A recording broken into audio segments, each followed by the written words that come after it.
Good day plant lovers. Ayan, for today's video po, update ko lang kayo. Ayan, may mga dumating na tayo na mga Thailand aglaws. Mga bagong tanim pa lang sila, kaya medyo stress pa po. Magulo pa yung kanilang formation po ng mga dahon. Pero mayroong pailan-ilan na talagang magagandang klase po, kaya talagang ayan, kita na agad ang ganda nila kahit hindi pa masyadong buka yung dahon nila. Ayan. Yan po mga natanim na natin ngayon. Kukontinue ulit tayo bukas para matanim pa yung iba. Ayan po.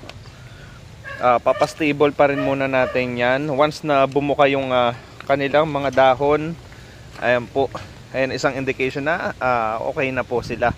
Ayan, sa ngayon po medyo malulungkot pa ang kanilang mga dahon. Ayan, kita nyo naman medyo gulo-gulo pa.